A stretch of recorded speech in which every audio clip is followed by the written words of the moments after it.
Welcome to another episode of The Dissection. We have a cabinet, finally, after weeks and weeks of letters being sent via the media, leaking all over the place. There is finally a cabinet. What kind of a cabinet is it? What kind of a cabinet is it going to be? How long is it going to last? You know, when I was studying woodwork, we would learn about different types of joints: mortise and tenon joint, dovetail joint, all kinds of joints, dowel joint. It's very interesting the kind of joinery that you use to make furniture last. Obviously, you need to make sure you've got good quality wood, not plywood. Because if you use plywood and you glue everything together, even if you have something which has the shape of a cabinet, the longevity of that cabinet will always be in question. That's why the things that you buy, those DIYs from some of these shops, I won't mention any names, you buy them, you put a few screws there, it's all plywood. One bump, the whole thing falls apart. So what is the nature of the South African cabinet for the 7th administration? Firstly, let's talk about market reaction. I think that the markets are really going to love this particular cabinet. Why are they going to love this particular cabinet? Because of policy, certainty, and continuity. What the markets love more than anything is to know what's about to happen. They love that. And also because of risk mitigation. I'm going to talk about the risk mitigation just now. So why are they going to like this in particular? There is continuity in the Ministry of Finance. They have been relatively happy, markets, the financial sector, with the performance of Enoch Godongwana. So the fact that he is continuing with that particular role will make them very comfortable. They're also going to be very happy because of the synergy between the Ministry of Finance and the Reserve Bank, and the fact that the Reserve Bank is going to remain independent, going to remain aggressively targeting inflation as its mandate. There's no risk to the mandate changing, and as a result of that, the markets are going to love that. The risk mitigation is that there's not going to be any risk to property rights being lost or curtailed under this particular administration. Markets particularly are very concerned when there's discussion around changing property regimes, because the whole basis of capitalism is that you need to have ownership of the factors of production so that you have incentive to produce, so that you have collateral to acquire loans so that you can expand your business. And if you don't have those things, there's no incentive to produce. And as a result, there's no productivity, there's no output. So because those particular things are protected, they're going to be very happy. I think also markets are going to be very happy with the appointment of Pakstau to the Department of Trade and Industry. Why? Because he is generally viewed to be a competent and meticulous individual in the application of his work ethic. So I think that they're going to be happy that somebody who has really run large-scale operations, because he was the mayor of Johannesburg, and people were very happy with his performance. By and large, they were happy with his performance. So for him to be in that role, I think many people will also feel that, you know what, Pakstau can handle the level of complexity that is required to deal with a department such as international trade and industry, right? So that's going to be something that is also going to be well received by the markets. The markets are also going to be happy that the DA has a deputy finance ministerial position. And I must say the deputy minister of finance is a very qualified individual from the Democratic Alliance. Lots of master's degrees, lots of expertise in that particular area, lots of training, relevant training that I think is always important for us to be aware of. So I think, or be concerned about. So in that respect, I think the appointment for Deputy Minister of Finance is one that makes sense and is something that is going to be supported by the markets. They don't want the ANC to be by themselves with the money. They're going to feel that they have a side to the money. And that's going to be something that's going to make them happy, right? And so I think that's going to be good for the markets. Now, what matters from the public perception? I've spoken about the markets. I do speak about the markets because the markets are a source of financial power anywhere. And that's why when you hear the news being reported, we'll talk about current events, but we'll always talk about how a stock exchange is doing, how a currency is doing, because those things matter. So if the markets have a positive sentiment, that means that the currency is safe. That means that the stock market is safe, right? But from the public perspective, right? Let's start by thinking about, what does the public want? What does the public want? I think if we were to say three things about what the public wants, would be telling the truth about those three things. Number one, they want good schools. Number two, they want safe neighborhoods. Number three, they want good hospitals. And there are ministries which are responsible for the provision of these. If you flip it from another perspective, what are the problems? The three biggest problems. Just going to focus on three so that I don't spend too much time. I'll try to make more detailed videos about particular ministries so that I can really do a deep dive into that ministry, into their strategic plans. So look out for those in the coming days. What are the biggest problems that South Africa is facing?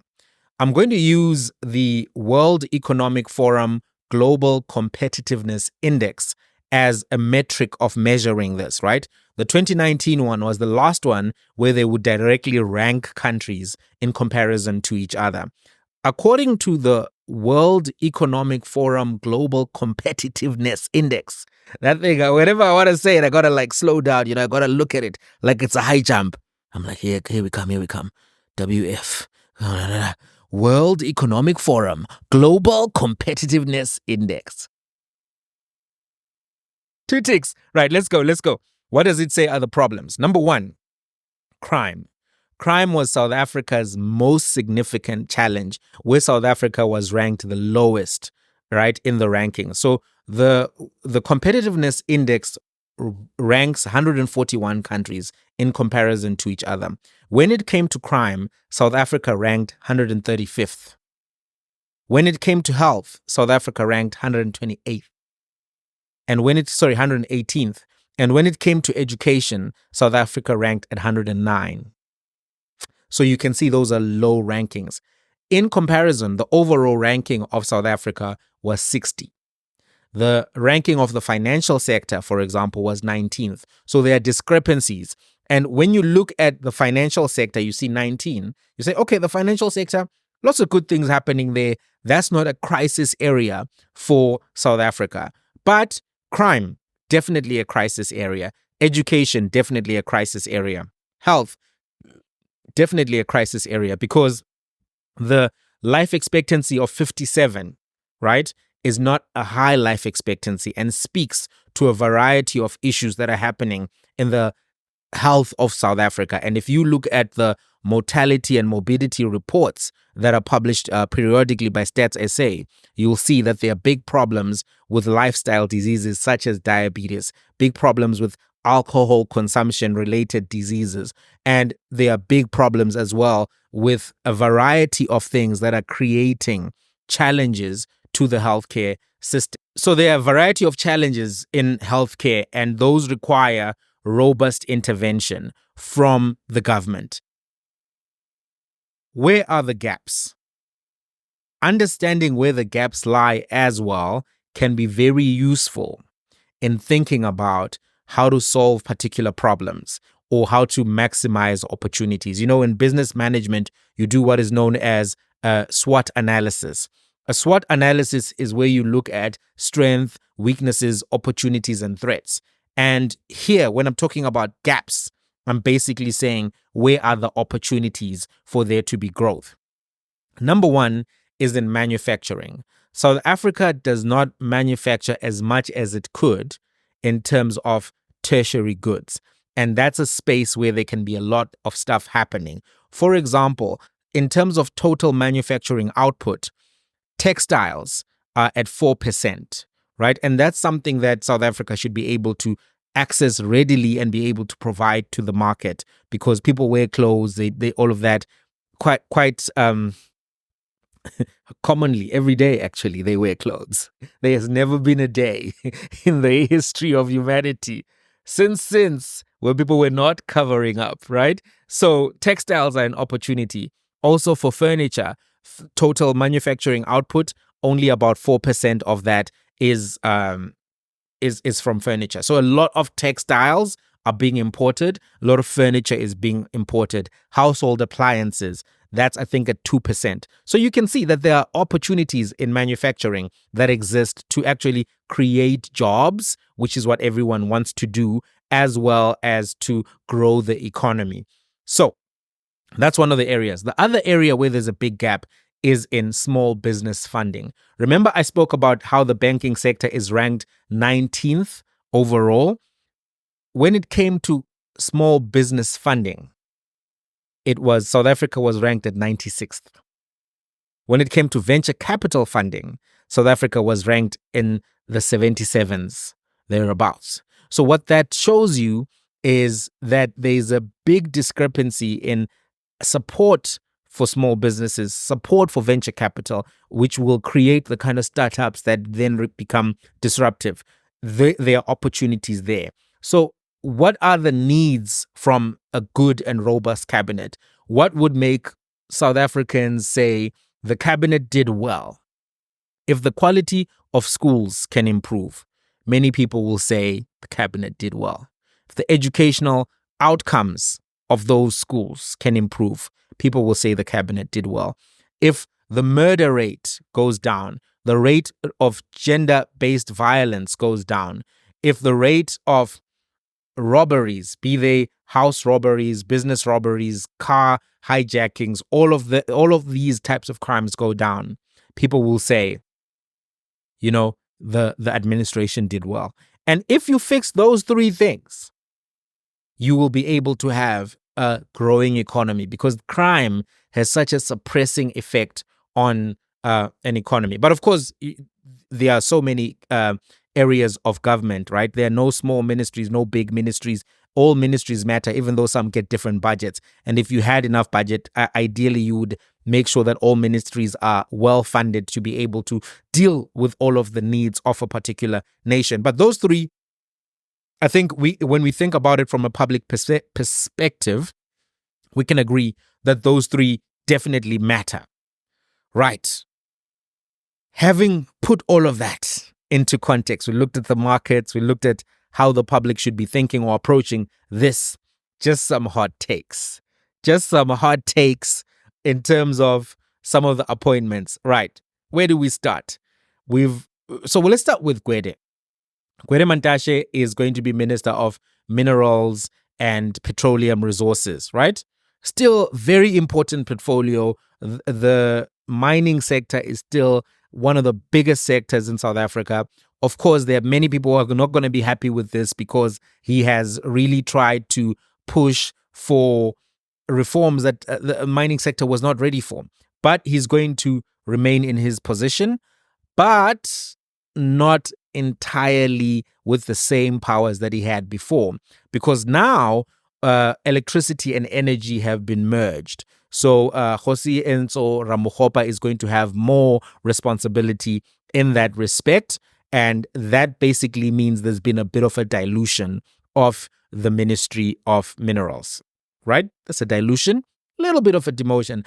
But what some people wanted for him to be removed, that's not necessarily going to happen. He remains in a very strong political position. Paul Mashatile remains vice president. He remains head of government business. And as things stand right now, he is going to be the next president of South Africa. If the ANC can come back, let's say they come back with 35%, they can do another version of this particular government of, unity or whatever it's called, even though it's not a government of unity, but they can do another grand coalition and be able to govern. So he's secure in the ANC. He is likely going to be the winner of the conference going into 2027, simply because President Ramaphosa won't be running again. There's no other strong rival right now who can really go toe to toe against Paul Mashatile. I think Fikile Mbalula may give it a shot, but I don't know if he will beat Paul Mashatile at this particular point, right? Even if some of the markets may be willing to, or the donors may be willing to back him, as the successor to Ramaphosa and his administration ideology, etc. And he's definitely changing his tone now because he's building up to that 2027 conference of the ANC. But as things stand right now, Poma Shatile is in a safe position. He's going to just toe the line, mind his business, and wait for the conference, which is where he's really going to start showing and flexing his muscles. Right. So that, I think, is just something that I think is clear. Right. Angie Musheka to defense. That was, I think, a big surprise, and I don't think it's a good appointment overall. Angie Musheka did not do well in her position as Minister of Education, Basic Education, a position that she occupied for 15 years. When you look at the Mail and Guardian, which did these report cards for ministers, she generally performed very poorly in their assessments. But also when you look at the educational outcomes, she did not perform very well. But she's a very strong politician in that she's able to mobilize grassroots movements and actually able to navigate the political infrastructure of the ANC. So she's somebody that you want to keep in place. She also has administrative capacities, which I think are underrated. She's very able to go into a situation and create order, right? And the Department of Education is one of those places where you need to create order. You need to have some level of discipline. You need to have some level of understanding complexity of systems. She's capable of doing that. But when it comes to the military specific type of considerations, I don't think that she has any background whatsoever in the military, and I don't think it's particularly a good appointment. I think that having people like Bantu Holomisa, General Bantu Holomisa, as her deputy minister will actually strengthen her and that appointment, because she'll be able to get assistance from people who have qualification and experience from that particular department. But herself, I don't think that she's a good appointment. If I could have made that appointment just based on the names provided, I would have actually given that to General Bantu Holomisa, because he has that military background and experience, right? So that's number one. Number two, Stella Ndabeni-Abrahams. I don't think that she's a good fit for business. She's one of the ministers who have also been given poor scorecards in the different departments that she's occupied. And I think that if we were trying to, as the ANC, if you were trying to put the best cabinet forward, that wouldn't necessarily be a cabinet appointment that would inspire confidence that you are now taking small business seriously. As I've identified, small businesses have been underfunded. If you speak to small business owners, they'll tell you that they're not happy with the level and quality of government support that they received. So to have Stella continuing in that role, I think there's a lot of trust being placed in her. Obviously, the president trusts her. And obviously, she is a big player in Eastern Cape politics. So you have to find somewhere to put her, right? Some of these placements are because these people are actually strong political players in their own right. And if you want to continue to be the leader of the party, you have to deal with the power brokers in the party. And Stella is a power broker. And, so she has to be put somewhere. That's the real talk. But in terms of like her prior performances as minister, I don't think that she did well. Right. Whatever. I've spoken about Kwede, I've spoken about Paul, I've spoken about Stella, I've spoken about Angie, I've spoken about Pakstow. Now, let's have a conversation, I think, that is about constitutionalism, and particularly the separation of powers doctrine. The separation of powers doctrine speaks about how you don't want one person to have too much power. And because you don't want one person to have too much power, because absolute power corrupts absolutely, you split up the power, right? To avoid dictatorships and dictatorial tendencies, Mugabeism, so to speak.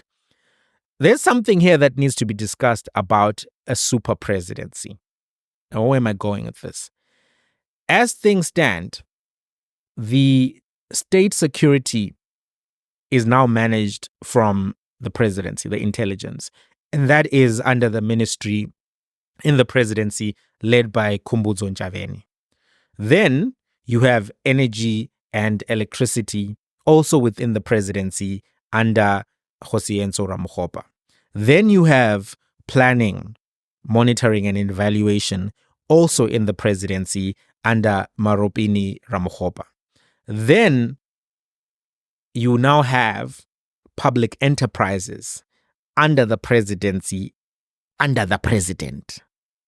Do you see that it's a concentration of ministries within the presidency, right? State security, energy, planning, monitoring and evaluation. I mean, electricity and energy, planning, monitoring and evaluation, public enterprises, right? And I think women still will be in the presidency unless it's now removed from the presidency, but it was put into the presidency last time. So that's a lot of ministries. And it can create a situation where one individual or the president has too much power, which is not directly monitored by other members of parliament, because this is effectively a cabinet within a cabinet, right? And one of the things that happened in the last cabinet announcement was that the Democratic Alliance was saying, look, we're concerned. We want you to create a parliamentary committee that can have some kind of oversight over the presidency, right? But that never moved further. And what the DA then started speaking about was having one of their own members in the presidency. They wanted John Steenhuisen to be government business or deputy president or at least a minister in the presidency so that they could have also a line of sight. It's important for transparency to be able to see what decisions are being made in this level of government, but also it's important for accountability, right? If no one is aware of the kinds of decisions being made, because think about what we're talking about here, public enterprises. We're talking about energy and electricity. We're talking about state security. These planning, monitoring, and evaluation, all being managed from one office, the office of the presidency. That's a lot of power. That's a lot of power. And as the man once said, no one man should have all that power. No one man should have all that power. No one man should have all that power. I'm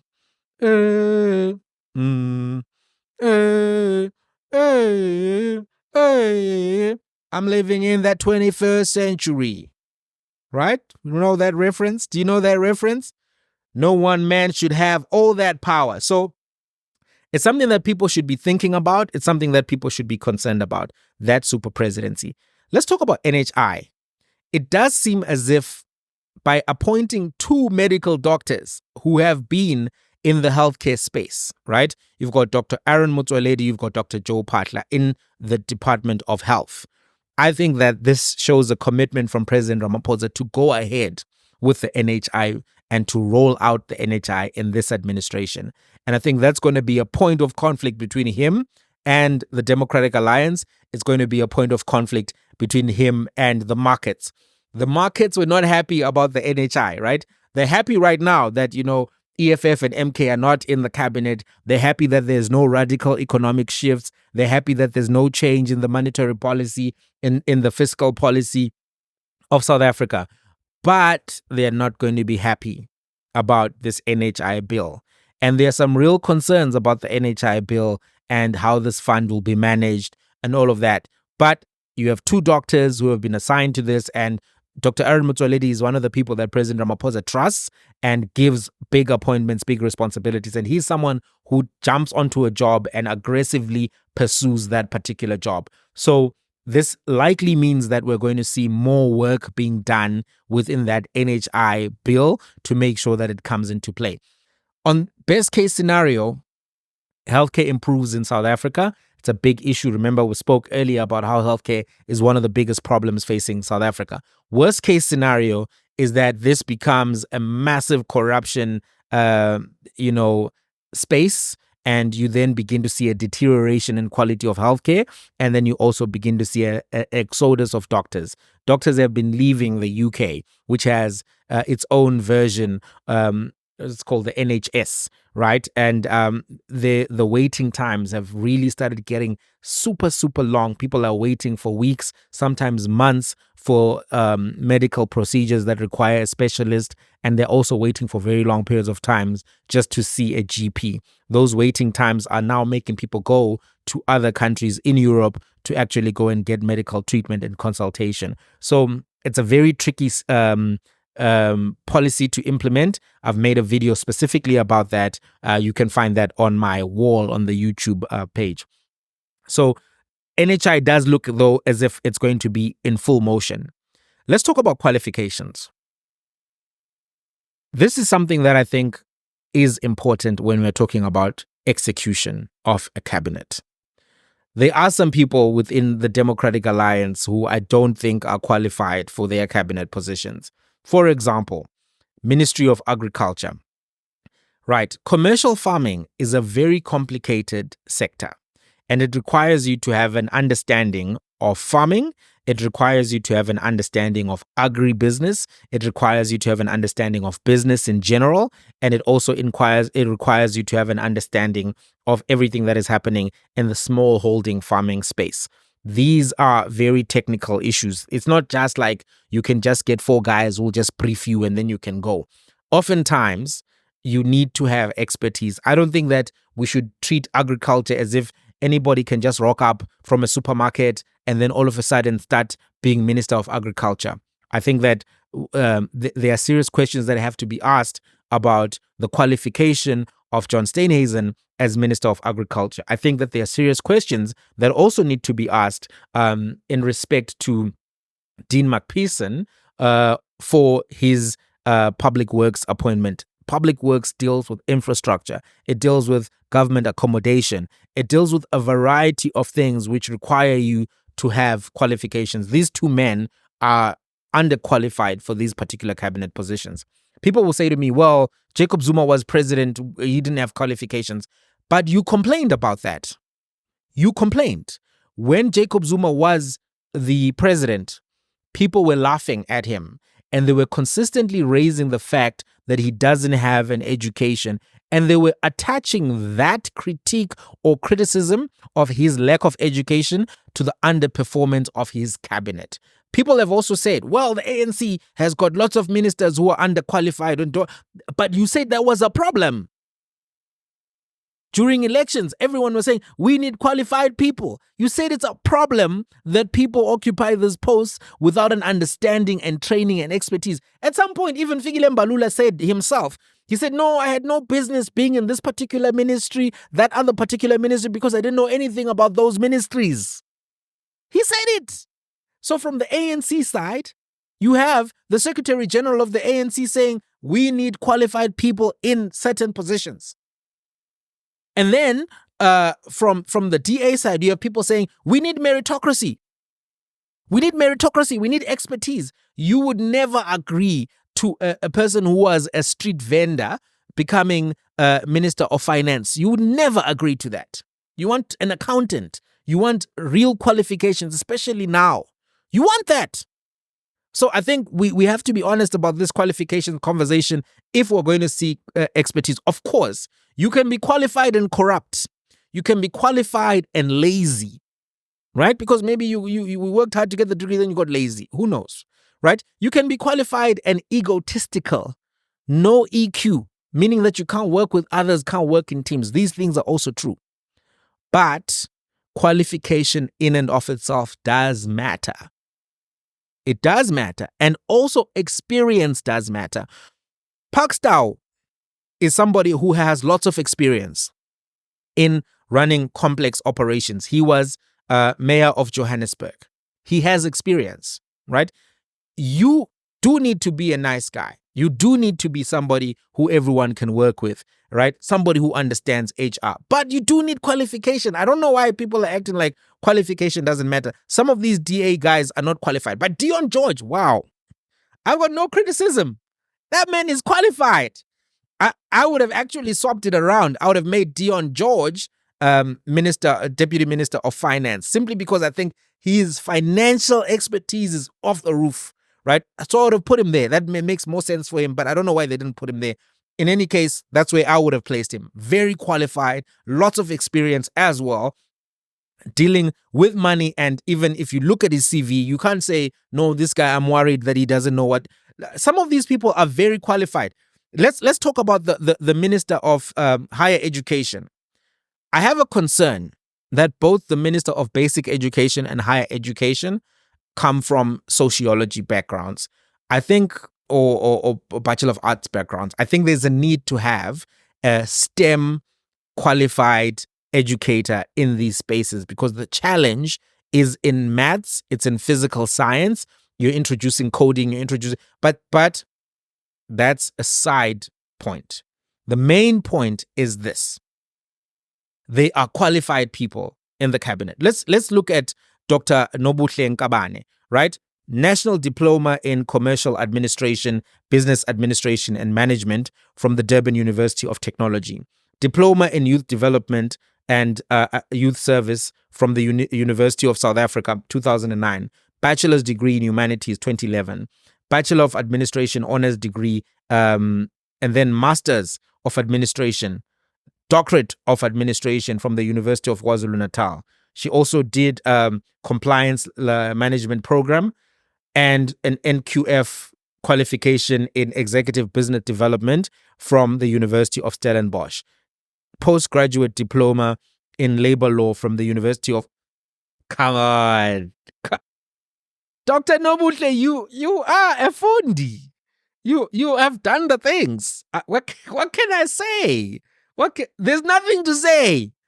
You have the qualifications. You're qualified. You're qualified to be Minister of Higher Education. There is a question around leadership, but there's no question around qualification. And that's something that I think we have to be honest about. We have to be honest about it. Qualification and expertise matters. We should never get to a point where we depreciate the value of expertise.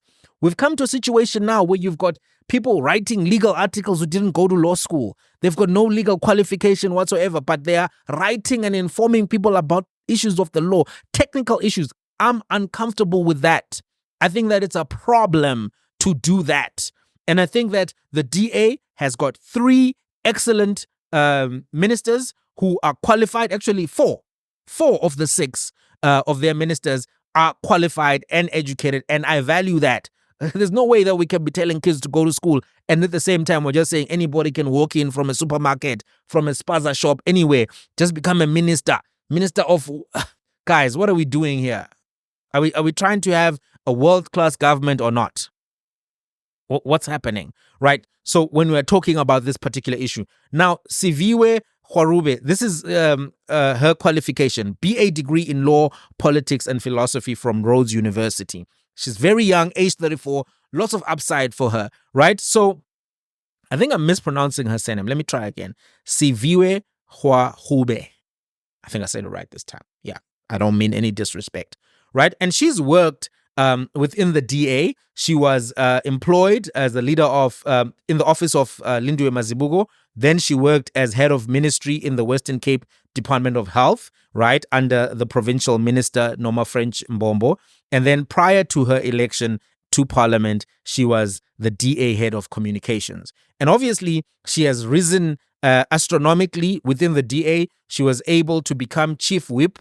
Natasha Mazzoni used to have that role. But then she was able to emerge from that position. Spokesperson of the DA, was very influential in the negotiations process.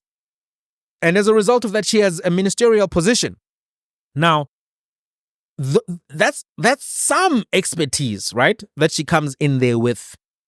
It's not that she can't just say, no, I was in parliament speaking. She can show us some other stuff that other people can't show us. I'm sorry, you can, if you were a councillor, yes, it's a form of experience, but it's not necessarily you become a cabinet member ministry experience. I mean, you are, but in terms of qualification, we have to have a conversation. I think that when it comes to basic education, I'm half happy, half concerned. I'm happy they've got a young person. Young people are often eager to try new things, do new things, and go further. half concerned because while Siviwe Hwahube has got this education from Rhodes University, it's not education. I don't know if I'm making any sense. But if you look at the deputy minister, you'll see what I'm trying to talk about. The deputy minister actually is somebody that I think perhaps should have been given this job. Obviously, there are coalition combinations, but I would have actually given her this job over Siviwe. I would have swapped it around to give Siviwe more opportunities to learn. Listen to Dr. Regina Mkhaule's credentials. Bachelor of Education, honors degree from the University of Potchefstroom. I always say that wrong. Potchefstroom? Afrikaans, it's not my thing. She's got a further diploma in education. She's got a Bachelor of Arts degree from the University of South Africa, Masters in Public Administration from the University of Pretoria, Doctorate in Public Administration from the University of Fort Hare. So she studied education. She did a further diploma in education. Then she did her BA. Then she did a Masters in Public. Then she did come on. From a qualifications perspective, I've got no worries. No worries whatsoever. She's qualified. Then career-wise, does she have experience? You need both. Nobody's saying that you just come here just like fresh out of high school, we give you a ministry. No, that's not what I'm talking about. You need both, right? And obviously you need leadership qualities. You need to have character, integrity, all of those things. But same time, we do need experience. This is what I'm talking about, right? So Dr. Mkhaule started out her career as an educator in 1980. She was an educator for 20 years. She even became deputy headmaster principal. Then she moved into politics, where she was now occupying a more political career type of jobs. Speaker of Council at Mbombela local municipality from 2000 till 2003. She became executive mayor of the same municipality, Mbombela, right? 2006, she was appointed as senior manager of transport administration and licensing at the Mpumalanga Provincial Government Department of Roads and Transport. 2009, she was MEC for the Mpumalanga Department of Education, a position she occupied till 2018. And then in February 2018, she was appointed Deputy Minister of International Relations and Cooperation, and then she was appointed as Deputy Minister of Education in 2019. She's qualified. My only question for her would be, how much of ANG's failures were your failures? That's what I would ask her. But in terms of is she qualified to run the Department of Education? Yes, she is. So I would have swapped it around. But expertise matters. Expertise matters, right? And I don't think we should trivialize expertise. I don't think we should do that at any given time. So that's that on qualifications. I want to make a comment about KwaZulu-Natal. It does look as if President Ramaphosa is still trying to find ways to fix the ANC problem in KwaZulu-Natal. What do I mean by this? So I think that the appointment of Velinkosi Hlabisa to traditional affairs is something that is an attempt to try to, mend the relationship between the ANC and the Zulu monarchy and any issues that exist there through this middleman, right? And obviously the IFP also loves this particular role because they also didn't do well in KZN. So then this gives them a chance to go back into rural KZN, speak to traditional leaders and try to fix those relationships, try to actually deal with the issues at a grassroots level. So I think that's one of the reasons. Another reason is the appointment of Senzo Mchunu to police. He's a former premier in KwaZulu-Natal, and I think that President Ramaphosa giving him this kind of a serious position shows that they're still trying to work with KwaZulu-Natal and fix the issues there. Also, if you look at the appointment of Dr. Nobuhle Nkabane, she's also somebody who worked significantly in KZN in her political life. She was a personal assistant in the Umzimkhulu local municipality. She worked as a coordinator in the Sisonke district municipality. She was in customer care management, and that was in the Heri Gwala district municipality. And then she became a director of water governance and customer care in that same municipality. So if you think about that's a very KZN, CV. So a lot of KZN people did find expression in this cabinet. So it does look as if, even though there's no MK per se, right, in terms of any issues that may be of a ethnic dimension, in that people are saying, hey, are we represented here? Did KZN also get representation in this cabinet? KZN actually got a lot of representation. And what that tells me is that I think the ANC has not given up on KwaZulu-Natal. So MK is going to have their work cut out for them, right? I think that the ANC is going to double down, try to fix the issues that they have in KZN, try to fix the relationships that they maybe lost in KZN, that obviously were reflected in the election results. It's going to be very difficult, but they obviously haven't given up on it. Something that I want to talk about that I think is also important from a public perspective: performance reviews. The president had made a commitment that there would be performance reviews for these particular cabinet ministers, but those performance reviews don't seem to actually have ever made it to the light of day.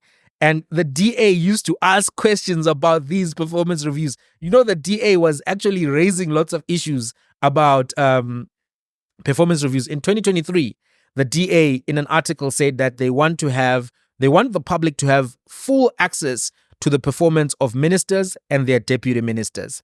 The party actually applied to force the government to reveal how much had been done by public representatives since performance agreements were signed with President Ramaphosa in 2020. And they were critical of President Ramaphosa for not revealing how his cabinet had actually performed in terms of performance indicators. So in business, they talk about KPIs, key performance indicators, and other peoples talk about OKRs, which are objectives and key results, which are measured by particular performances. So it's going to be important to actually see whether in this administration that happens. Another question is then going to be, what's going to happen to the ministers who are not fulfilling these things? Are these performance agreements going to be signed in this administration? It's important to talk about this because everybody wants a government that works. When you ask anybody, whether it's someone in Val, whether it's someone in Orania or someone in Hout Bay, they all say, we want something that works, right? So if ministers sign management performance agreements and those are made public and those are reported quarterly or periodically, OKRs generally you would have to report quarterly, that can help with consequence management. That can help because we know what was committed to, what was done. I don't know if that's going to actually happen, but it's going to be a question that I think will be of interest that we'll all have to observe. In respect to the size of the cabinet is clearly too big. It's clearly too big, right? 32 ministers, 45 deputy ministers. What's interesting is that the DA was complaining about this. They were saying that the cost of having 624 staff members, right, in the various ministries and deputy ministries who work for the ministers comes at a cost of 2 billion rands a year. They were also complaining about the use of the cabinet minister's handbook, right, to get privileges by ministers, and pointing out that in 2023, for example, that 100 million had been spent on refurbishing the houses of ministers, and how there were so many issues with the fact that ministers and deputies were entitled to 2 mansions, one in Pretoria, one in Cape Town, at a cost of 10 million per mansion. My question is going to be to the Democratic Alliance. Since you raised all of these issues, are you guys going to live in the ministerial mansions? Are you guys going to drive or buy the new cars? Are you guys going to take advantage of these staffing options that you said were a problem, costing 194 billion? If you are about the principle, you have to be about the principle. What's going to happen? Because already you've made compromises, right? You took deputy ministerial positions, etc., even though you don't necessarily support the existence of deputy ministers. Fine, that's politics. But now that you're in those positions, what are you going to do? Are you going to call for these performance contracts to be made public? Are you going to request them? Are you going to draft your own performance contracts, send them to the president and share with the public? What about staffing? How are you going to deal with that? What about these mansions? Are you going to forego your mansion? What about the blue lights? DA was complaining a lot about blue lights, cost of blue lights. I have articles here from Leon Schreiber, right, who is now Minister of Home Affairs, and he had pages upon pages of articles complaining that Gwede Mantashe employs 17 staffers at an annual cost of 11.7 million. Ronald Lamula employs 17 staffers at a cost of 10.2. Mamuloko Kubai employs 15 at a cost of 10.3 million. Bladen Zimande 14 at a cost of 9 million. Naledi Panda employs 14 at a cost of 8 million. Begitele 14, 8.4 million. Lindy Wezul, this is obviously from the previous cabinet, 14 at a cost of 9 million. Mbalula 13 at a cost of 10 million. He went on and on and on. Joe Patla employs 12 at an annual cost of 7. Tulas Ngesi was employing how many? He didn't say how many Tulas was. 16 at a cost of 13 million. And then in his other role, when he was acting in two capacities, he also had another staffing contingent of 9.3 million, right? So they were saying these issues are a problem. They were saying these issues are a problem. They were raising these issues. There's so much that he said here. I don't even have time to go over all of it. But he was critical of the handbook. He was critical of travel benefits. He was critical of, blue lights. He was critical of a lot of this stuff. And he was saying that this is not good use of money. And that's why they introduced the cut cabinet perks bill in Parliament. That's what they introduced. So DA, are you going to be consistent with this?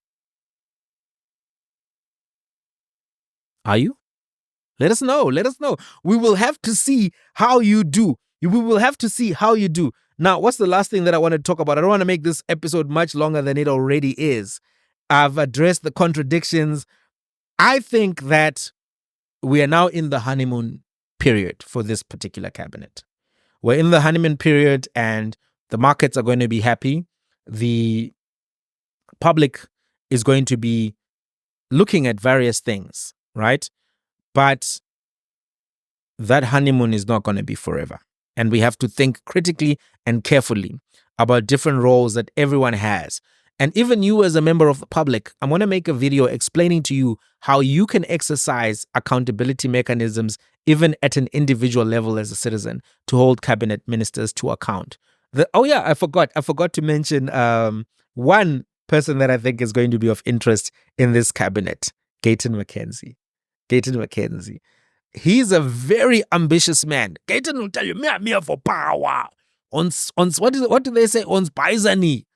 I'm here for power. Ons Paisani. If I don't get power, I'm out of here. And Gayton has been moving fast. So I think that we have to. I've had mixed feelings about it, but I think I've shifted to this position. We have a Department of Correctional Services. If someone serves their time and they come back into society and there's no indication that they are continuing with past criminal behavior, I think we have to give that person the status that they're supposed to be given. We're supposed to forgive them, right? Because they paid their dues to society for the crimes that they committed, which Gayton did, right? And his record has sufficiently now been clean to the point that he can become a member of parliament. I don't think that we should measure him purely on that, right? So before, I didn't necessarily agree with myself about what I'm saying because I was like, but, those are serious crimes and I don't know if I'm comfortable, blah, blah, blah, blah. But, he went to jail, he served his time. Maybe the time was not long enough, but the system is the system, right? It gives people parole, it gives people these way outs, and he didn't commit any crime like that in the time that was required.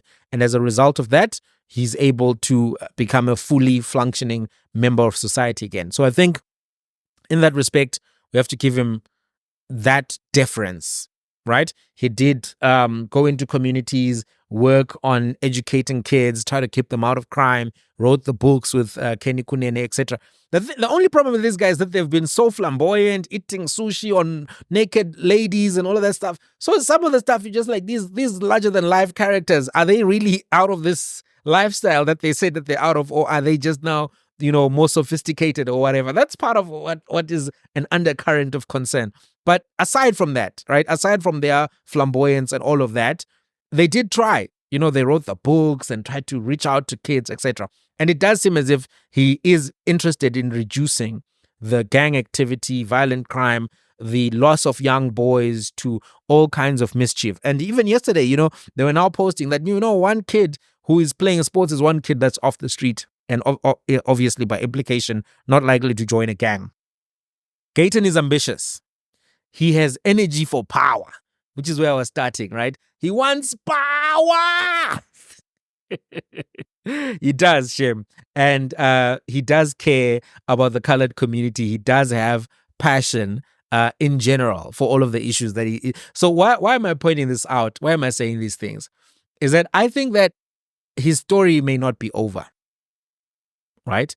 There are obviously some criticisms around how did things actually go down in the Karoo. There are people concerned about some of the things that he does say when he's speaking about immigration. Immigration is a problem. It's a problem worldwide, and the people are not problems. People can never be problems, but immigration can be a problem, right? When you have unregulated movement of people, that can become a problem. When you have people that are undocumented, the system cannot account for them. But sometimes when he's speaking on that topic, he doesn't speak with kindness. He speaks just like, and all of that kind of stuff. And that's why it's his nickname, right? So he's ambitious, and that ambition may mean that he's willing to put in the work. He may actually make this sports ministry something special. We'll have to see. But he's a curious case. Listen, if you've been watching all the way, thank you so much. We're out of time. I'm going to do a more detailed analysis of cabinet ministry by cabinet ministry. But I hope you enjoyed this discussion.